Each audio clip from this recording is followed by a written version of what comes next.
ये आकाशवाणी रायपुर है। प्रादेशिक समाचार बुलेटिन के साथ मैं शुभ्रा भट्टाचार्य।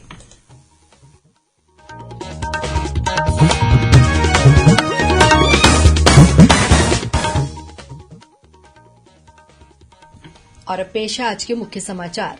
केंद्रीय मंत्रिमंडल ने वामपंथी उग्रवाद से प्रभावित क्षेत्रों में सुरक्षा स्थलों पर 2G मोबाइल सेवाओं को 4G में अपग्रेड करने की मंजूरी दी। प्रधानमंत्री ने कोविड से बचाव के लिए सतर्क रहने की आवश्यकता पर जोर दिया। रेल मंत्रालय ने छत्तीसगढ़ से गुजरने वाली 7 यात्री ट्रेनों के परिचालन को बहाल करने का आदेश जारी किया। और राज्य सरकार ने नए जिलों सहित सभी जिलों में विकास कार्यों की समीक्षा और निगरानी के लिए प्रभारी सचिवों की नियुक्ति की।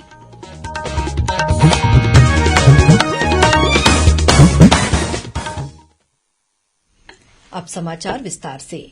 प्रधानमंत्री नरेंद्र मोदी की अध्यक्षता में आज नई दिल्ली में आयोजित केंद्रीय मंत्रिमंडल की बैठक में वामपंथी उग्रवाद से प्रभावित क्षेत्रों में सुरक्षा स्थलों पर 2G मोबाइल सेवाओं को 4G में अपग्रेड करने की मंजूरी दे दी गई है। इससे माओवाद से प्रभावित 2300 से अधिक स्थानों में इंटरनेट और डेटा सेवाएं बेहतर हो जाएंगी। इससे इन क्षेत्रों में तैनात सुरक्षा कर्मियों की संचार संबंधी जरूरतें पूरी होंगी। साथ ही इन क्षेत्रों में मोबाइल ब्रॉडबैंड के माध्यम से विभिन्न ई-गवर्नेंस, बैंकिंग, टेलीमेडिसिन और टेली एजुकेशन सेवाएं प्रदान करना भी संभव हो पाएगा। ये कार्य BSNL को सौंपा जाएगा। इस परियोजना की कुल लागत करीब 2,500 करोड़ रुपए आएगी।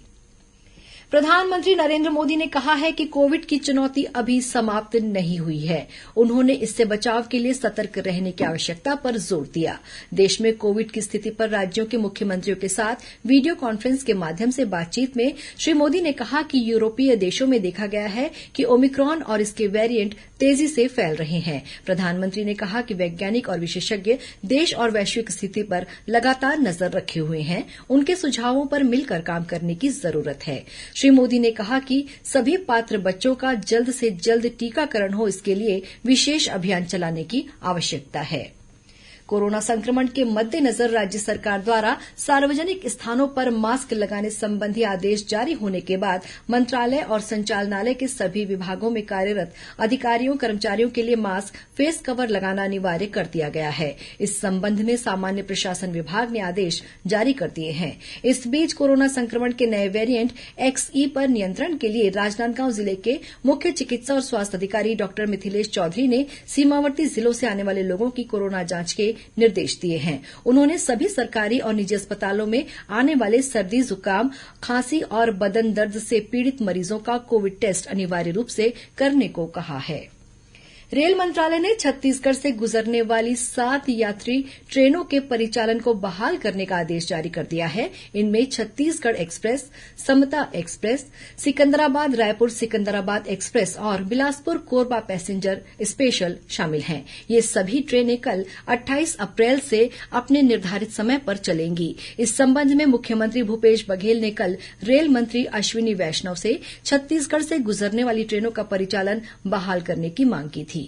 गौरतलब है कि दक्षिण पूर्व मध्य रेलवे ने बीते 24 अप्रैल से छत्तीसगढ़ से गुजरने वाली 23 एक्सप्रेस और लोकल ट्रेनों का परिचालन आगामी 1 महीने के लिए बंद कर दिया था। राज्य सरकार ने विकास कार्यों की समीक्षा और निगरानी के लिए सभी जिलों में प्रभारी सचिवों की नियुक्ति की है। जारी आदेश के अनुसार अपर मुख्य सचिव रेणु पिल्ले को धमतरी, मनोज कुमार पिंगुआ को सरगुजा, अलरमेल मंगईडी को रायपुर और सिद्धार्थ कोमल परदेशी का दुर्ग जिले का प्रभारी सचिव बनाया गया है। इसी तरह नए बने जिलों में भी प्रभारी सचिवों की नियुक्ति की गई है। भारतीय किसान यूनियन के राष्ट्रीय प्रवक्ता राकेश टिकैत आज छत्तीसगढ़ के 1 दिवसीय प्रवास पर रायपुर पहुंचे। नवा रायपुर प्रभावित किसानों ने श्री टिकैत को अपनी पंचायत में शामिल होने आमंत्रित किया था। रायपुर पहुंचने के बाद श्री टिकैत ने नवा रायपुर में आंदोलन के दौरान मृत किसान सियाराम के परिजनों से मुलाकात कर उनके गांव की स्थिति और जमीन के अधिग्रहण की जानकारी ली। बाद में पत्रकारों से चर्चा करते हुए श्री टिकैत ने कहा कि नवा रायपुर में किसानों का कई महीनों से आंदोलन जारी है। उनके आंदोलन को सरकार की ओर से प्रभावित करने का प्रयास नहीं किया जाना चाहिए। उन्होंने कहा कि किसानों को उनका अधिकार मिलना चाहिए, ये राज्य सरकार की जिम्मेदारी है। आजादी के अमृत महोत्सव के तहत कल मुंगेली जिले के कृषि विज्ञान केंद्र में किसान मेला सह कृषक वैज्ञानिक परिचर्चा का आयोजन किया गया। इस परिचर्चा में प्रगतिशील किसानों ने अपने अनुभव साझा किए। किसानों ने अपने खेतों में लगाए फलदार वृक्ष, टमाटर, मिर्च और सब्जियों की खेती के बारे में जानकारी दी। इस अवसर पर कृषि वैज्ञानिकों ने किसानों को प्रधानमंत्री किसान सम्मान निधि और राजीव गांधी न्याय योजना के बारे में भी जानकारी दी। इसी तरह कांकेर जिले में भी किसान मेले का आयोजन किया गया। इसमें कृषि वैज्ञानिकों ने किसानों को प्राकृतिक और जैविक खेती के बारे में जानकारी दी और उन्हें शासकीय योजनाओं का लाभ लेने के लिए प्रेरित किया। वहीं जांजगीर चांपा जिले में आयोजित कृषक मेला में सांसद गुहाराम अजगले और विधायक नारायण चंदेल शामिल हुए। इस अवसर पर किसानों को जैविक खेती के उपायों और धान की पैदावार बढ़ाने के संबंध में जानकारी दी गई। प्रादेशिक समाचार आप आकाशवाणी रायपुर से सुन रहे हैं। छत्तीसगढ़ की खबरों से है आपका वास्ता और खबरों की विश्वसनीयता से है हमारा वास्ता।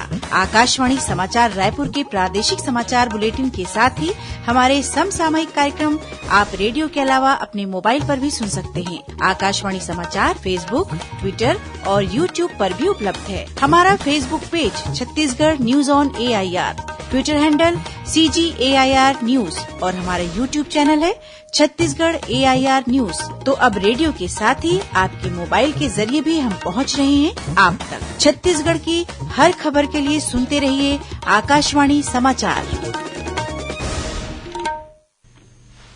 और अब आगे बढ़ते हैं बाकी के समाचारों की ओर। प्रदेश में अब लघु वनोपज संघ द्वारा रैली कोसा और कोसा कोकून की खरीदी समर्थन मूल्य पर की जाएगी। इस संबंध में लघु वनोपज संघ की ओर से आदेश जारी कर दिए गए हैं। संघ द्वारा बस्तर संभाग में रैली कोसा और कोसा कोकून की खरीदी दर निर्धारित की गई है। इसके तहत रेशम विभाग द्वारा बस्तर संभाग में 740 हितग्राहियों का चयन करके उन्हें रेशम धागाकरण का प्रशिक्षण देना भी शुरू किया गया है। रैली कोसा की समर्थन मूल्य पर खरीदी से स्थानीय निवासियों को लाभ मिलेगा। राज्यपाल अनुसुईया उइके ने कहा है कि गाय की सेवा सबसे बड़ा पुण्य है। सुश्री उइके ने आज खैरागढ़ स्थित एक गौशाला पहुंचकर कामधेनु माता मंदिर में पूजा अर्चना की। इस अवसर पर गौशाला के संचालकों ने राज्यपाल सुश्री उइके को गौ सेवा रत्न अलंकरण से सम्मानित किया। उद्योग मंत्री कवासी लखमा ने रायपुर के कुम्हाररास स्थित आकार आवासीय संस्था में कल दिव्यांग बच्चों से मुलाकात की। इस दौरान उन्होंने दिव्यांग बच्चों को 3 नग व्हीलचेयर, 2 मैग्नीफायर, 2 मोबाइल सॉफ्टवेयर, 17 नग श्रवण यंत्र और 18 नग TLM किट प्रदान किए। इस मौके पर श्री लखमा ने दिव्यांग बच्चों को बेहतर शिक्षा प्रदान करने के लिए आकार संस्था में 50 सीटें बढ़ाने की बात कही। साथ ही उन्होंने इस संस्था में दिव्यांग बच्चों को 12वीं कक्षा तक की शिक्षा उपलब्ध कराने के निर्देश दिए। इस संस्था में फिलहाल 8वीं तक की कक्षाएं लग रही हैं। भारतीय डाक निदेशालय ने दिनेश मिस्त्री को छत्तीसगढ़ परिमंडल का नया निदेशक बनाया है। वे डॉक्टर आशीष सिंह ठाकुर का स्थान लेंगे। श्री मिस्त्री 2009 बैच के अधिकारी हैं। इसके पहले वे हिमाचल प्रदेश डाक परिमंडल में निदेशक के पद पर कार्यरत थे। श्री मिस्त्री छत्तीसगढ़ के कोरबा जिले के मूल निवासी हैं। देश के 100 चित्रकारों में छत्तीसगढ़ की भिलाई निवासी रश्मि भल्ला का भी चयन हुआ है। आजादी के अमृत महोत्सव के तहत स्वाधीनता से स्वतंत्रता की ओर थीम पर ललित कला अकादमी द्वारा 19 से 24 अप्रैल तक ऑनलाइन पेंटिंग प्रतियोगिता आयोजित की गई थी। इस स्पर्धा में रश्मि ने स्वाधीनता से स्वतंत्रता और देश में हुए बदलाव की झलक को पेंटिंग के जरिए उकेरा। रश्मि भल्ला ने बताया कि उन्हें केंद्रीय संस्कृति मंत्रालय द्वारा 5 लाख रुपए की फेलोशिप भी मिल चुकी है। वहीं दिल्ली और मुंबई में भी उनकी पेंटिंग्स की प्रदर्शनी लग चुकी है। और अब पेश है मौसम का हाल। अगले 24 घंटों के दौरान प्रदेश में सरगुजा, बिलासपुर, दुर्ग और रायपुर संभाग के कुछ स्थानों में लू चलने या लू जैसी स्थिति निर्मित होने की संभावना है। वहीं द्रोणिका के असर से राज्य के दक्षिणी भाग में 1-2 स्थानों पर हल्की वर्षा या गरज चमक के साथ छींटे पड़ सकते हैं। मौसम विभाग ने प्रदेश के कुछ स्थानों में अंधड़ चलने की भी संभावना व्यक्त की है। जगदलपुर में आज दोपहर बाद मौसम में अचानक बदलाव आया और तेज हवाओं के साथ गरज चमक के साथ बारिश हुई। अब कुछ खबरें संक्षेप में। केंद्र सरकार ने केंद्रीय विद्यालयों में वर्ष 2022-23 के लिए प्रवेश के दिशा निर्देशानुसार सांसदों के सिफारिश कोटे को समाप्त कर दिया है। नगरीय निकाय मंत्री डॉ शिवकुमार डहरिया ने आज बलरामपुर और अंबिकापुर का दौरा कर विभिन्न स्थानों का निरीक्षण करने के साथ ही नागरिक सुविधाओं की स्थिति का जायजा लिया। जवाहर नवोदय विद्यालय कोंडागांव में कक्षा 6वीं में प्रवेश के लिए परीक्षा का आयोजन 30 अप्रैल को किया जाएगा। रेलवे सप्ताह समारोह के अवसर पर आज रायपुर के WRS कॉलोनी स्थित सामुदायिक भवन में रेल प्रदर्शनी का आयोजन किया गया। राजनांदगांव जिले में ग्राम चिरचारी के कठुआ पुल के पास बस की ठोकर से मोटरसाइकिल सवार 2 युवकों की मौत हो गई। ये दोनों जिंजारी गांव के निवासी थे। वहीं कोरबा जिले के कटघोरा में भी हाइवा की ठोकर से मोटरसाइकिल सवार 2 युवकों की मौत हो गई। जशपुर जिले के पत्थलगांव में तेज रफ्तार बस की चपेट में आने से मोटरसाइकिल सवार एक युवक की मौके पर ही मौत हो गई। जशपुर जिले के सन्ना तहसील मुख्यालय में आयोजित सामूहिक विवाह कार्यक्रम में तेज हवा और अंधड़ के कारण पंडाल गिरने से दूल्हा दुल्हन और उनके परिजन सहित 8 लोग घायल हो गए हैं। यहां 53 जोड़ों का सामूहिक विवाह कराया जा रहा था।